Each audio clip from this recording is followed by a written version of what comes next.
Aťka Gumanová je učiteľka, ktorá robí svoju prácu s veľkým nasadením a láskou k vzdelávaniu. Učí slovenský jazyk a dejepis a dokáže žiakov vtiahnuť do tém tak, aby nad nimi premýšľali a rozumeli im aj v širších súvislostiach. Významne podporuje aj čítanie a rozvoj kritického myslenia.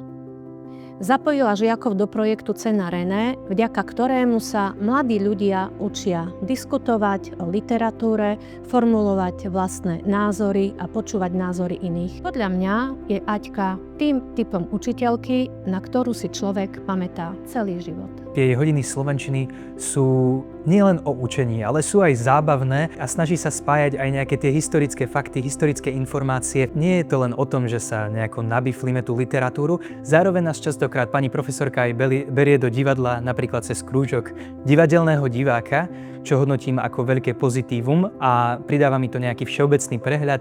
Je to jedna z najlepších učiteľiek, aké som kedy mala, pretože to, akým spôsobom vie vzbudiť záujem u mňa a myslím si, že aj u mnohých mojich spolužiakov je niečo veľmi zaujímavé a výnimočné. Veľmi sa mi páči, ako pani učiteľka prepája literatúru aj s dejepisom. Dejepis ma veľmi nebaví, ale ona vo mne vzbudzuje záujem aj o tento predmet.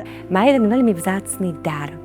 Vie veľmi dobre odhadnúť, kedy je tá správna chvíľa so žiakmi zažartovať, zasmiať sa, poľaviť, ale zároveň vie odhadnúť, kedy nastal ten čas byť prísny a nekompromisný učiteľ. Žiaci jej to vracajú naspäť, majú ju veľmi radi, ale zároveň si ju veľmi vážia a rešpektujú ju. Ako kolegyňa je veľmi nápomocná, veľmi ochotná a veľmi zdieľná s ostatnými kolegami.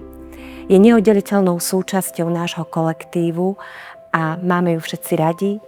Ďakujeme ti, Aťka, za tvoj podiel práce, za tvoj prístup, za tvoju snahu a za to, ako aj vďaka tebe naša škola funguje.